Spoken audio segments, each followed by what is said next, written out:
Big boss Malayalam season 6 അപ്ഡേഷനിലേക്ക്. Big ബോസിൽ game കളിക്കുക എന്നതുകൊണ്ട് ഉദ്ദേശിക്കുന്നത് എതിരാളികളെ മാനസികമായിട്ട് തളർത്തുക എന്നുള്ളത് തന്നെയാണ്. അതിൽ ഇന്ന് രാവിലെ ബിഗ് ബോസ് കൊടുത്ത ഒരു ടാസ്കിൽ ശരിക്കും വിജയം കണ്ടിരിക്കുന്നത് ജിൻഡോ ആണ്. ജിൻഡോ അവിടെ പറഞ്ഞ ഒരു വാക്ക് രശ്മിനെ ശരിക്ക് ആകെ തളർത്തിയിരിക്കുകയാണ്.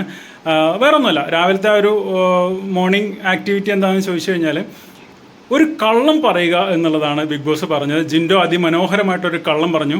അത് കള്ളമാണോ സത്യമാണോ എന്നുള്ളത് വേറെ കാര്യം. പറഞ്ഞത് എന്താണെന്ന് വെച്ചാൽ റസ്മിൻ സുഖമില്ലാതെ പുറത്തു പോയിരുന്നൊരു സാഹചര്യം ഉണ്ടായിരുന്നല്ലോ. പുറത്തു നിന്ന് പോയി വന്ന സമയത്ത് ഒരു കത്തും കൊണ്ടാണ് വന്നത്.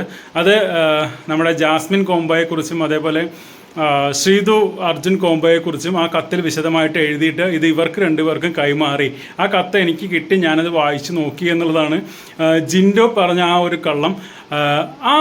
അത് കള്ളം പറയാനാണ് ബിഗ് ബോസ് പറഞ്ഞത്. പക്ഷേ അങ്ങനെയാണ് ജിൻഡോ അത് പറഞ്ഞതും. റസ്മിന് ശരിക്ക് അത് കൊണ്ടിട്ടുണ്ട്. അതിനുശേഷം റസ്മിൻ അതുമായിട്ട് ഇങ്ങനെ പിടിച്ച് വാലിൽ തൂങ്ങി നടക്കുന്നുണ്ട്. അപ്പോൾ മാനസികമായിട്ട് ജിൻഡോ റസ്മിനെ തകർത്തു ഈ ഒരൊറ്റ ഡയലോഗിലൂടെ.